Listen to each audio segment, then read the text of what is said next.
ದಳ್ಳೂರಿಗೆ ನಲುಗಿ ಹೋದಂತಹ ನಾಗಮಂಗಲದ ಚಿತ್ರಣವನ್ನು ನಾವು ಗಮನಿಸ್ತಾ ಇದ್ದೀವಿ. ಇನ್ನೊಂದು ಕಡೆಗೆ ಒಂದು ಅಪ್ಡೇಟ್ ಇದೆ, ನೋಡ್ತಾ ಹೋಗೋಣ. ನಾಗಮಂಗಲ ಗಣೇಶ ಮೆರವಣಿಗೆ ವೇಳೆ ಗಲಭೆ ವಿಚಾರಕ್ಕೆ ಸಂಬಂಧಪಟ್ಟಂತೆ ನಾಗಮಂಗಲಕ್ಕೆ ಬಿಜೆಪಿ ನಿಯೋಗ ಭೇಟಿ ಕೊಡಲಿದೆ ಅನ್ನೋದರ ಅಪ್ಡೇಟ್ ಸದ್ಯಕ್ಕೆ ಲಭ್ಯ ಆಗ್ತಾ ಇದೆ. ವಿಪಕ್ಷ ನಾಯಕ ಆರ್ ಅಶೋಕ್ ನೇತೃತ್ವದಲ್ಲಿ ಈ ಭೇಟಿ ಆಗುತ್ತೆ.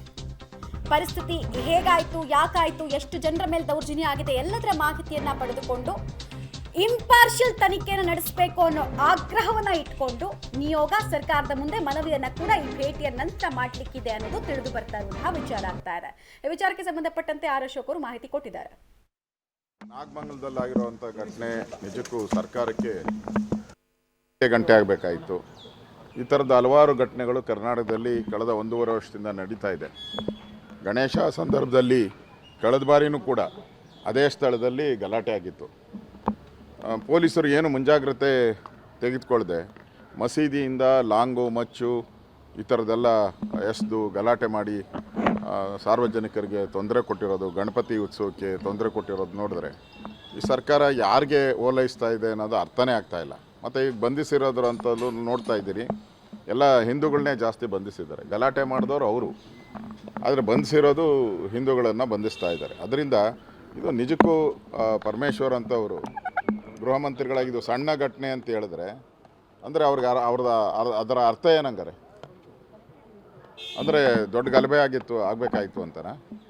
ಅದರಿಂದ ನಾನು ಕೂಡ ಅಲ್ಲಿಗೆ ಹೋಗಿ ಭೇಟಿ ಮಾಡ್ತಾ ಇದ್ದೀನಿ. 3 ಗಂಟೆಗೆ ಇಲ್ಲಿಂದ ಬಿಟ್ಟು 4 ಗಂಟೆಗೆ ಹೋಗ್ತೀನಿ. ನಾನು ಕೂಡ ಅಲ್ಲಿ ಹೋಗಿ ಭೇಟಿ ಮಾಡಿ ಸಾಂತ್ವನ ಹೇಳ್ತೀನಿ. ಮತ್ತು ಅಧಿಕಾರಿಗಳು ಕೂಡ ಎಚ್ಚರಿಕೆಯನ್ನು ಕೊಡ್ತಾ ಇದ್ದೀರಿ. ಈ ಥರದ ಗಲಭೆ ಆಗಿದ್ರೂ ಕೂಡ ಕಳೆದ ಸರಿ ಏನು ಕ್ರಮ ತೆಗೆದುಕೊಳ್ಳದೆ ಇರತಕ್ಕಂಥದ್ದು ಸರ್ಕಾರದ ವೈಫಲ್ಯ. ಸ್ಪಷ್ಟವಾಗಿ ಇದರಲ್ಲಿ ಸರ್ಕಾರದ ವೈಫಲ್ಯ ಕಾಣ್ತಾ ಇದೆ. ಕೂಡಲೇ ಯಾರು ತಪ್ಪಿತಸ್ಥಿದ್ದಾರೋ ಅವ್ರ ಮೇಲೆ ಉಗ್ರ ಕ್ರಮಗಳನ್ನು ಕೊಡಬೇಕು.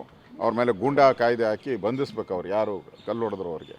ಪರಮೇಶ್ವರ್ ಹೇಳಿದ್ದಾರೆ, ಈ ರೀತಿ ಕೋಮು ಗಲಭೆ ಸೃಷ್ಟಿಸುವಂತ ಕೆಲಸ ಮಾಡಬೇಕು. ಆರ್ ಅಶೋಕ್ ಅವರು ಮಾಹಿತಿನ ಹಂಚ್ಕೊಳ್ತಾ ಇದ್ರು. ಸೊ ಇವತ್ತು ಮಧ್ಯಾಹ್ನ 4 ಗಂಟೆ ಅಷ್ಟೊತ್ತಿಗೆ ನಾವು ಮಂಡ್ಯಕ್ಕೆ ಹೋಗ್ತೀವಿ. ನಮ್ಮ ನಿಯೋಗ ಜೊತೆಗೆ ಇಂಪಾರ್ಷಿಯಲ್ ತನಿಖೆ ಆಗಬೇಕು, ಯಾವುದೇ ಪಾರ್ಷಿಯಾಲಿಟಿ ತನಿಖೆಯಲ್ಲಿ ಇರಬಾರ್ದು. ಜೊತೆಗೆ ಈಗಾಗಲೇ ಈ ಗಲಭೆಯಿಂದ ನಷ್ಟಕ್ಕೆ ಒಳಗಾದಂತಹ ವ್ಯಾಪಾರಸ್ಥರಿಗೆ ಸಾಂತ್ವನ ಹೇಳೋ ಕೆಲಸವನ್ನ ನಾವಂತೂ ಮಾಡ್ತೀವಿ. ಹಾಗೆ ಸರ್ಕಾರಕ್ಕೆ ನಷ್ಟ ಅನುಭವಿಸಿದವರಿಗೆ ಪರಿಹಾರವನ್ನ ಕೊಡಿಸುವಂತಹ ಕೆಲಸವನ್ನು ಕೂಡ ಮಾಡ್ತೀವಿ ಅಂತ ಭರವಸೆಯನ್ನ ಕೊಡ್ತಾ ಇದ್ದಾರೆ ಆರ್ ಅಶೋಕ್ ಅವರು. ಜೊತೆಗೆ ಈ ಗಲಭೆ ವಿಚಾರದಲ್ಲಿ ಸರ್ಕಾರದ ಫೇಲ್ಯೂರ್ ಬಗ್ಗೆ ಕೂಡ ಅವ್ರು ಮಾತಾಡ್ತಾ ಇದ್ದಾರೆ. ಪೊಲೀಸ್ ಇಲಾಖೆಯ ಭದ್ರತೆಯ ಫೇಲ್ಯೂರ್ ಬಗ್ಗೆ ಹೇಳಿದ್ರು. ಜೊತೆಗೆ ಸರ್ಕಾರ ಇಂತಹ ಪ್ರಕರಣಗಳು ಪದೇ ಪದೇ ನಡೀತಾ ಇದ್ರು ಕೂಡ ಎಚ್ಚೆತ್ತುಕೊಳ್ಳೋ ಕೆಲಸವನ್ನು ಮಾಡ್ತಾ ಇಲ್ಲ ಅಂತ. ಇನ್ನೊಂದು ಕಡೆಗೆ ನೀವು ಈ ವಶಕ್ಕೆ ಪಡ್ಕೊಂಡು ಹೋದ್ರಲ್ಲ, ಆ ಕುಟುಂಬಸ್ಥರು ಈಗ ಪೊಲೀಸ್ ಠಾಣೆ ಮುಂದೆಲ್ಲ ಜಮಾಯಿಸಿ ಪ್ರತಿಭಟನೆಯ ಹಾದಿಯನ್ನ ಹಿಡಿದಿರೋದನ್ನ ಕೂಡ ನೀವು ನೋಡ್ತಾ ಇದ್ದೀರಾ. ಅವರೆಲ್ಲರದ್ದು ಆಗ್ರಹ, ನಮ್ಮ ಮನೆಯವರು ಬರೋ ತನಕ ನಾವು ಇಲ್ಲಿಂದ ಎದ್ದೋಳಲ್ಲ ಅಂತ. ಪೊಲೀಸರು ಎಷ್ಟೇ ಅವರಿಗೆ ಕನ್ವಿನ್ಸ್ ಮಾಡೋದಕ್ಕೆ ಪ್ರಯತ್ನ ಪಡ್ತಾ ಇದ್ರು, ಅಲ್ಲಲ್ಲೇ ಇದ್ದಾರೆ. ಇನ್ನೊಂದು ಕಡೆಗೆ ಈ ದೃಶ್ಯಾವಳಿಗಳಲ್ಲಿ ಸಾಕ್ಷಿ ಹೇಳ್ತಾ ಇದೆ, ಸರಿ ನೀವು ಧರ್ಮ ಉಳಿಸ್ಕೊಳ್ಳೋದಕ್ಕೆ ಹೋರಾಟ ಮಾಡ್ತೀರಿ, ನಿಮ್ಮ ಪ್ರಕಾರ ಜಸ್ಟಿಫಿಕೇಶನ್ ಅದು, ಬಟ್ ಇನ್ನೊಬ್ಬರಿಗೆ ನಷ್ಟ ಮಾಡಿ ಯಾವ ಧರ್ಮ ಉಳಿಸ್ಕೊಳ್ತೀರಿ?